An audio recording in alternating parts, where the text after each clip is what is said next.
翡翠山君悦呢一個樓盤呢度啦，119積，依家7000幾單價。88萬就可以拎低，咁主人房確實夠晒大噶啦。依家想了解更多嘅，慢慢睇埋我條片咧。這一次我告別故鄉，踏上我的流浪路，結合周圍的理想，像期待在前方。媽媽的話中之夢，將我不會再度彷徨。如今我背負了信仰，漸漸遠離了家鄉。童年的夢境和橋段。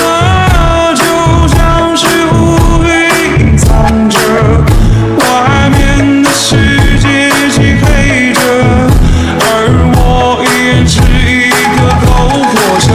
說着說着，星空突然變成黑色。Hello， 龍少 Leo 啊，今日龍少呢就帶大家嚟到我哋一田假日廣場隔離呢一個啦，就係翡翠山君悦呢一個樓盤呢度啦。咁呢個位置嘅話咧，其實你睇到啦，入住率就係非常之高嘅。咁同樣咧，我哋個園景啊，翡翠碧桂園個園景啊，都係做到比較靚仔嗰隻嘅。但係我今日嚟同大家先介紹呢套咧，係一個筍盤啦。但係咧，筍係筍，但係一樣同樣嘅有缺點啦。都同大家一路咁樣分析翻呢個單位嘅一個唔好嘅地方或者好嘅地方啦。咁同樣嘅呢個單位嘅話咧，119點幾個一個方數啦。咁1000尺單位，咁價錢嘅話咧，7000幾蚊可以喺翡翠山呢一度買一個單位嘅話咧，確實呢個單價非常之筍嘅隻嚟嘅。咁呢個總價咧就88萬啦。咁同樣嘅，但係咧需要大家要可能執翻少少錢去重新執一執佢啦。但係咧價錢咧實在係非常之吸引，亦都係翡翠山目前單價最低嘅一個單位。咁依家嗱睇下我哋一個周邊嘅園景同埋我哋個人流啦，呢度位置嘅話咧，依家周六咁細蚊仔係比較多啲啦，加上我哋個一個入住率確實真係非常之唔錯。因為我哋翡翠山嘅話咧，就算你出租嘅話咧，個3房單位都租到2500-2600蚊左右嘅。所以話咧，就算無論係投資好或者自己住都好，亦都係可以作為一個退休嘅一個優先選擇嘅樓盤啦。好啦，咁我哋依家呢一個單位咧，同大家一咁樣分析好呢個單位究竟平喺邊度位置。好啦，記住點讚加關注依家想了解更多嘅，慢慢睇埋我條片咧。OK， 嗱，我哋上咗嚟呢一個實體單位個 lift 間呢度啦，係咪好細嘅 lift 間？但係咁樣嘅，因為我哋呢一個咧單位係個板式連廊嘅一個單位啦。咁我哋依家所企嘅位置咧就係29座嘅。但係咧就係先入嚟，我哋簡單咁介紹翻呢個實體單位究竟係點樣先。嚟到呢度咧入門贈送嘅。呢個門嘅話係咪有人曾經用佛山無影腳踢過咧？就一個凹位凹咗入去噶啦。OK， 我哋翻返嚟入嚟呢度位置咧，呢個廚房咧，咁樣做嘅話咧，會闊落少少啦。但係咧嗰啲櫃咧就壞晒噶啦。如果係買呢個單位，你都必須要重新執過、重新整過、換嗰啲櫃噶啦。呢度位置咧係有一個生活露台啦。但係呢個生活露台嘅話咧，咁樣咧就太近啦，好似喺呢連廊嘅位置咧，一步就攬咗過嚟噶啦，係嘛？咁一啲安全性都冇啦，即係話，如果你要買 ，OK， 呢度要全部封晒、封窗佢先可以搞得掂咁樣就連廊嘅有一個唔好嘅地方咧，就係咁樣啦。落雨天同埋都比較滑比較咁樣。OK， 咁呢度位置咧，餐台留嘅係6人位啦。嗰啲床咧就已經搞壞咗噶啦，到時都要重新呢一個單位嘅話，要重新執翻佢先得重新要搞過佢。呢啲櫃都唔係好靚噶啦。勝在佢係性價比夠平啫，但係3.6米嘅一個開間啦。呢個位置嘅話咧，係一個朝南向啦，都係西南朝向嘅。咁啊望就望少少，我哋一個呢個景望出去啦，但係即係有些少遮擋嘅。咁啊下邊咧樓下係可以望到我哋嘅園景啦。OK， 咁啊翻嚟我哋嘅休息區，同大家介紹翻先。咁啊呢啲位置都有要重新執、重新搞噶啦，呢個單位。咁我哋呢個翻入嚟嗰啲公區嘅洗手間先。咁啊呢度位置嘅話咧，呢度位置你又唔可以開窗喎。呢度位置一開窗，咁啊望晒出去嗰個連廊位啊，同埋嗰個生活露台呢度。咁咪沖涼只能關住個窗啦，係。咁你想話同其他嗰啲戶人咧係有些少唔一樣嘅，連廊位咧就係有便隱私性都唔係十分之好。OK， 咁啊呢個位置咧同樣嘅，咁啊呢個位置係朝南向啦。咁啊啲嗰啲床褥都要換嘅啦，都要劈晒佢，重新搞過。嗰啲定製櫃可能都唔係話好靚仔嗰隻噶啦，因為呢個房呢個單位業主當時應該係出租嘅。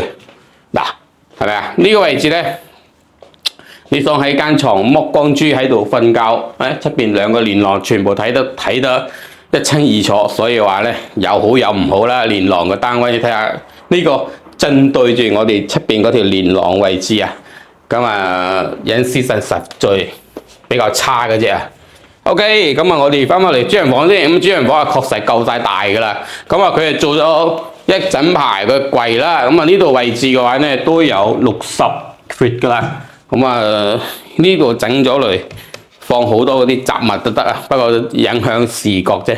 咁樣佢呢度做咗個1.8米嘅大床啦，都可以做到3邊落地，咁啊所以話咧主人房係整體嚟講咧，房間位置係夠晒闊，但係咧呢啲咁嘅家私我都要抌咗佢啦，因為瞓得個凹下去啦。咁啊朝南向啦，同樣陽光肯定係有嘅，呢個單位有好有唔好嘅地方，呢度一樣可以同大家介紹翻。咁啊 OK， 又翻嚟我哋個主人房嘅一個套廁啦。咁啊呢個位置咧係會闊落翻少少嘅，同樣咧剛先講嘅。咁呢個位置咧，我哋想話通下風嘅話咧，其實都唔係咁好，因為如果喺度沖涼啊或者又唔敢開窗嘅，呢個窗望出去嘅話咧，一眼就望晒入嚟嘅。咁啊連廊位對住嘅，咁啊所以話真係有人中意嗰啲板搭式嘅啦，有人中意連廊式，但係連廊嘅咧就缺點真係好多，優點咧同樣都係有，缺點嘅話咧剛先我哋行不出去連廊呢個位置，咁呢個單位咧勝在咧119點幾個平方，先至單價7000幾，仲要帶裝修，喺翡翠山嚟講確實真係最平嘅一套。好啦，咁啊翻返嚟我哋呢度位置啦。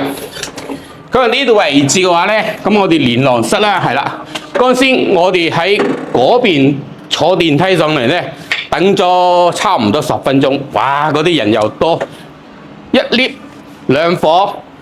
一棟樓落嚟，一條腿有34層，咁你計一計人多少少嘅話咧，等候嘅時間真係非常之大嘅啫。